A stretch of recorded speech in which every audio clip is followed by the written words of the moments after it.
عزیزان گرامی وقار، رسول محترم صلی اللہ تعالیٰ علیہ وسلم کا ایک مختصر سا عرصہ جو ہمارے درمیان رہا ہے پوری کائنات میں تیزی سے آج سنا کر کے آپ کے سامنے سے بارگاہ مصطفیٰ میں التجا بھی کروں گا۔ وہ مکہ مکرمہ کی سرزمین 14 صدیاں پہلے، آج سے 1400 سے 42 چل رہا ہے، اس کو اور 53 ملا لیں، اس کے ساتھ اور 53 ملا لیں، یعنی تقریباً 1495 کے سال کے قریب ہو گیا۔ اس سے پہلے میرے آقا صلی اللہ تعالیٰ علیہ وسلم آج ہی کا دن تھا جو فرش گیتی پر تشریف لائے۔ وہ آمینہ کا در یتیم، وہ عبداللہ کا نور نظر، بارگاہ مصطفیٰ صلی اللہ تعالیٰ علیہ وسلم میں خراج عقیدت کے لیے میں بات کر رہا ہوں۔ وہ در یتیم جب گھر تشریف لایا تو ایسا گھر تھا کہ باپ پہلے سے نہیں ہے، ماں اکیلی ہیں، معاوضہ دینے کی طاقت نہیں رکھتی، دایا کے ہاتھ میں دے دیا حلیمہ سعدیہ کو، یہ کہہ کر کے کہ 2 سال دودھ پلائے گی، اجرت کی تمنا مت رکھنا، میرے گھر میں مال کی بڑی شدت کی کمی ہے، اس بچے کا باپ نہیں، یہ یتیم بچہ ہے۔ حلیمہ سعدیہ لے گئیں، لیکن برکات پہ برکات انہوں نے دیکھا ہے۔ رسول پاک کو اپنے گود میں کھلایا۔ حلیمہ سعدیہ کہتی ہیں یہ عام بچہ نہیں تھا، ان کے آتے ہی بنو سعد کی ساری بکریوں کے تھن دودھ سے بھر چکے تھے، اور سارے بچے حضور پاک صلی اللہ تعالیٰ علیہ وسلم کو دیکھنے کے لیے آتے تھے، حتیٰ کہ حلیمہ سعدیہ کی بیٹی شیمہ کہتی ہیں، شیمہ کیا کہتی ہیں کہ ہمارے قبیلے میں، ہمارے محلے میں رواج تھا، رات کے وقت یا شام کے وقت ساری لڑکیاں جو ان کے عمر کی تھیں، شیمہ کے عمر کی تھیں، وہ کہتی ہیں اپنے اپنے چھوٹے بھائیوں کو، جس کا بھائی ہوتا لے کر کے آتی تھیں، کمپٹیشن چلتا تھا، بہن اپنے بھائی کو دکھا کر کہتی کس کا بھائی زیادہ خوبصورت ہے، ہر خاتون، ہر بہن اپنے چھوٹے بھائی کی گود میں لے کر اس کے ناک نقشے بیان کرتی، ارے میرے بھائی کی تو پیشانی بڑی چوڑی ہے، یہ خوبصورتی کی علامت ہے، کوئی کہتی میرے بھائی کی تو آنکھیں بڑی جھیل جیسی ہیں اور یہ بڑا خوبصورت ہے۔ ہر خاتون، ہر بہن گود میں لیے ہوئے بچے کو اپنے بھائی پر فخر کرتی، اور حضرت شیمہ کہتی ہیں جب اس مجمع میں میں میرے بھائی محمد کو لے کر کے آتی، اللہ اللہ، وہ کہتی ہیں ساری میری سہیلیاں اٹھ کھڑی ہوتی، کہتی شیمہ تیرے بھائی کے ساتھ ہمارے بھائیوں کا مقابلہ نہیں، یہ ہمارا آپس کا مقابلہ ہے، یہ ہمارا آپس کا کمپٹیشن ہے، تو کبھی محمد کو ہمارے درمیان نہ لا، اس لیے کہ اس کے مقابل میں 14ویں کا چاند بھی شرما جاتا ہے۔ یہ بنو سعد کی خواتین کا کہنا ہے۔ حضرت شیمہ کہتی ہیں اس مقابل میں میں کبھی رسول پاک کو لے جاتی تو وہ ایکسیپٹ نہیں کرتی، کہتی کہ شیمہ تیرے بھائی کے ساتھ ہمارے بھائیوں کا مقابلہ نہیں، وَأَحْسَنُ مِنْكَ لَمْ تَرَ قَطُّ عَيْنِي وَأَجْمَلُ مِنْكَ لَمْ تَلِدِ النِّسَاءُ، یا رسول اللہ آپ سے زیادہ حسین میری آنکھوں نے دیکھا نہیں، آپ سے زیادہ جمیل کسی ماں نے جنا نہیں۔ وہ 2 سال کی عمر پاک میں حلیمہ سعدیہ دوڑتی ہوئی واپس مکہ لے آئیں اور حضرت آمنہ سے کہا میں نے 2 سال کا عرصہ آپ سے مانگا تھا، لیکن 6 مہینے اور بڑھا کر کے دے دو، اجرت بھی نہیں چاہیے، معاوضہ بھی نہیں چاہیے، لیکن حضرت بی بی آمنہ نے اپنے پاس اپنے صاحبزادے کو رکھ لیا۔ 2 سال کے عرصے میں گھر میں کتنے افراد ہیں، کون ہیں؟ باپ نہیں ہے، دادا ہے عبد المطلب، وہ بھی بڑھاپے کو پہنچے ہوئے ہیں، رسول پاک صلی اللہ تعالیٰ علیہ وسلم اپنے دادا کی سرپرستی میں ہیں۔ 6 سال کی عمر میں اپنی ماں کے ساتھ ننیحال کا سفر کیا، مدینہ کا سفر کیا۔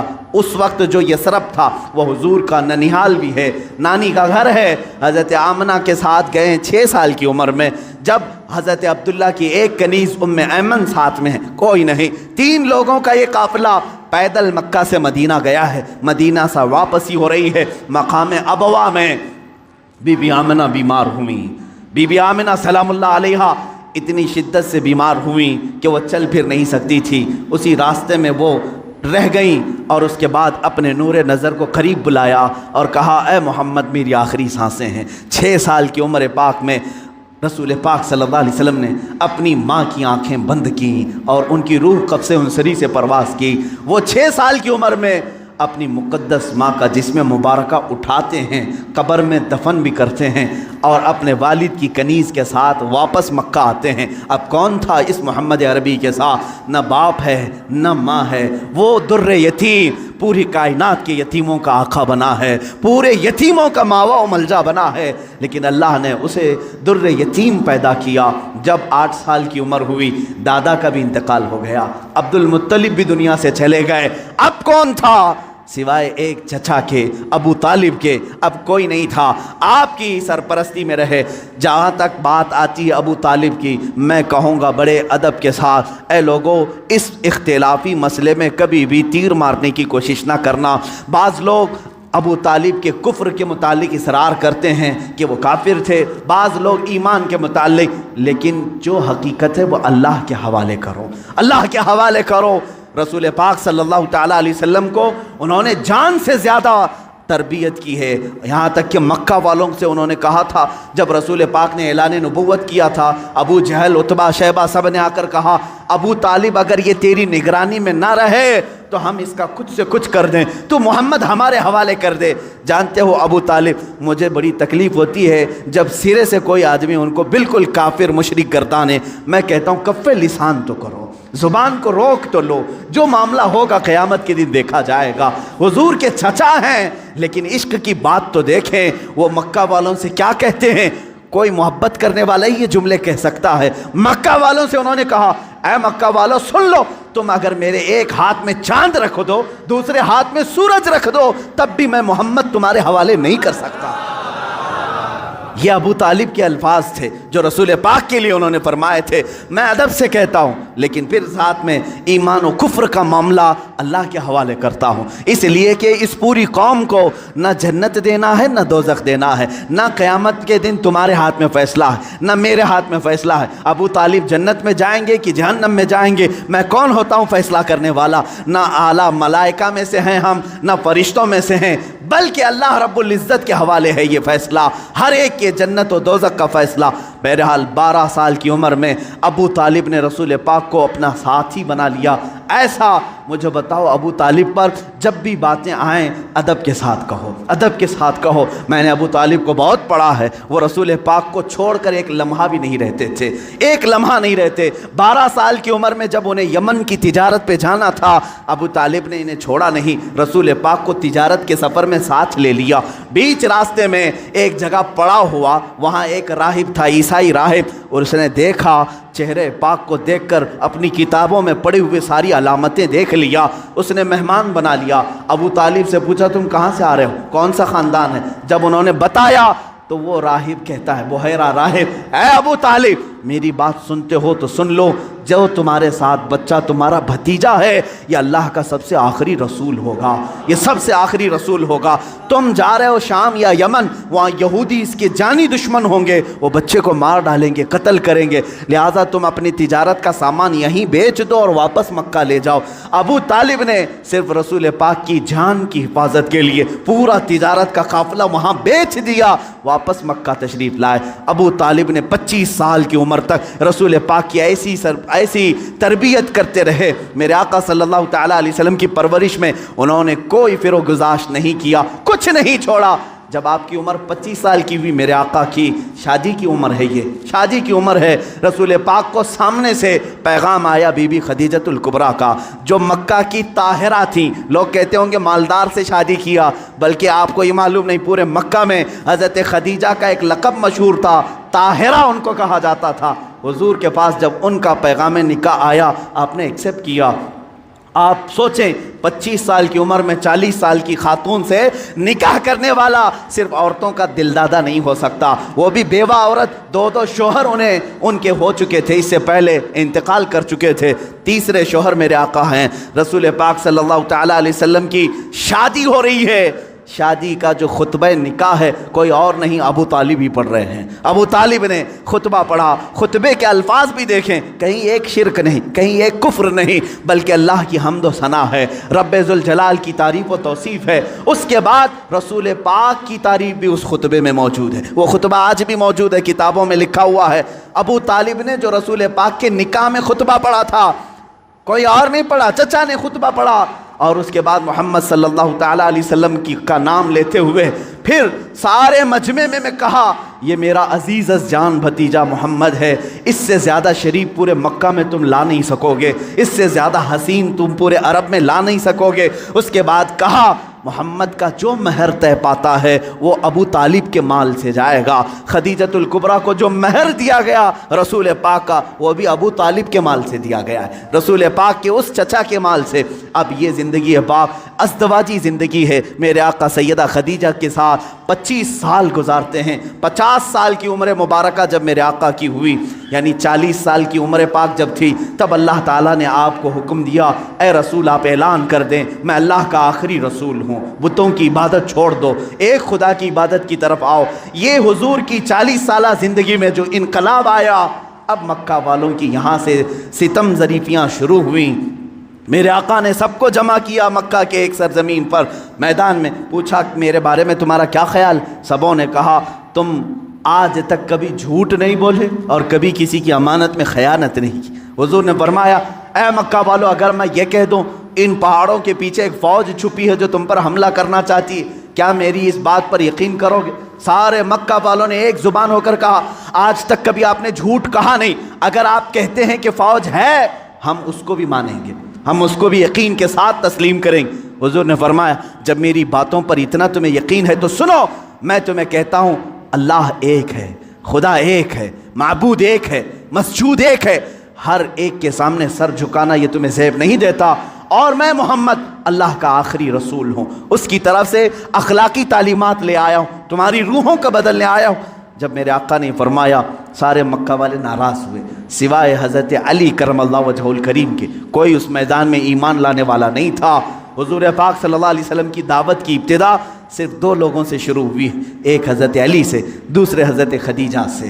کبھی نا امید مت ہو، اپنی دعوت اثر کتنا رکھتی ہے یہ اللہ کے اوپر چھوڑو، بولنا سیکھو، آج نہ صحیح کل مولا تعالیٰ تمہاری اس دی ہوئی دعوت کو پائے تکمیل تک ضرور پہنچائے گا۔ 2 لوگوں سے دعوت شروع ہوئی، ایک علی سے ایک خدیجہ سے، لیکن وہ دعوت آج کہاں کو پہنچی ہے؟ آج تقریباً پوری دنیا میں 2.25 ارب لوگ 180 کروڑ کی تعداد میں مسلمان جی رہے ہیں، وہ 2 لوگوں سے شروع ہونے والی دعوت 200 کروڑ کو پہنچ چکی ہے، لیکن ایسا سیل رواں ہے کہ تھمنے کا نام نہیں لیتا۔ وہ دعوت رسول اللہ کی جو مکہ کی ان چوٹیوں سے نکلی تھی، فاران کے ان پہاڑیوں سے نکلی تھی، آج تک زندہ ہے اور صبح قیامت تک یہ دعوت زندہ ہی رہے گی۔ آج میں آپ کو بتاؤں مختصر سی بات، یہ جو آج فرانس، امریکہ، یورپ جو ان کے اندر جو کھلبلی ہے، بے چینی ہے، اور وقتاً فوقتاً یہ گستاخی کرنا، اسلام کے خلاف، مسلمانوں کے خلاف، آتنکواد سے جوڑنا، ٹیررزم سے جوڑنا، کیوں ہو رہا ہے یہ سب؟ جانتے ہیں آپ؟ ایک پیٹ کا درد ہے۔ کس بات کا؟ یہ میں نہیں کہتا، امریکہ کا پریزیڈنٹ جو ایکس پریزیڈنٹ ہے اس سے قبل کا، اس نے خود یہ سٹیٹمنٹ دیا ہے کہ آج پورے ورلڈ میں سب سے زیادہ فاسٹ گروونگ والا کوئی ریلیجن ہے تو وہ اسلام ہے۔ یہ میں نہیں کہہ رہا، امریکہ کا پریزیڈنٹ کہہ رہا ہے سب سے زیادہ تیزی سے اگر کوئی دین دنیا میں پھیل رہا ہے تو اسلام ہے۔ یورپ کے متعلق تو تعداد آنکڑے بھی ملتے ہیں، پر ڈے وہاں 400 لوگ اسلام میں آ رہے ہیں۔ یہ حالت دیکھ کر کے وہ گھبرائے ہوئے ہیں، اس لیے کہ ڈیلی کے 400 کے حساب سے جب وہ گنتی بناتے ہیں ہماری ہے کتنی پاپولیشن، اگر یہ سلسلہ اسی طرح رہا ایک وقت آئے گا کہ ہم مائنورٹی ہو جائیں گے، یہ میجورٹی میں آئیں گے، ہم تو غلام ہوں گے، تخت ان کے پاس آ جائے گا۔ یہ جو سب سے تیزی سے اسلام کے پھیلنا یورپ میں، امریکہ میں اور دوسرے علاقوں میں، خود فرانس کی حکومت یہ اچھی طرح سے جانتی ہے ان کے ہاں مسلمانوں کی تعداد چند سالوں پہلے کیا تھی اور آج کیا ہے۔ چند سالوں 20 یعنی 10 سال یا 20 سال کی آپ وہاں کے ریکارڈز نکال کر کے دیکھو، آج 60 لاکھ مسلمان ہیں۔ انہیں معلوم ہے اب میئر بھی یہ بنیں گے، وہاں کی پارلیمنٹ کی سیٹ پر بھی یہ کھڑے ہو رہے ہیں۔ یہی حال UK میں ہے، یہی حال امریکہ میں۔ یہ جو خوف ہے صرف اور صرف یہی خوف انہیں ستا رہا۔ اور ایک بات میں بتا دوں، پوری دنیا کے جتنے بھی مذہب ہیں، پوری دنیا کے جتنے ریلیجنز، ان میں سب سے زیادہ اپنے مذہب پر اگر کوئی پریکٹس کرتا ہے صرف مسلمان ہیں، سب سے زیادہ۔ اگرچہ آپ ہمارے جماعت میں بے نمازی زیادہ ہیں، لیکن اس کے باوجود میرا چیلنج، میرا دعویٰ ہے، یہودی ہوں، عیسائی ہوں یا بدھ ہوں،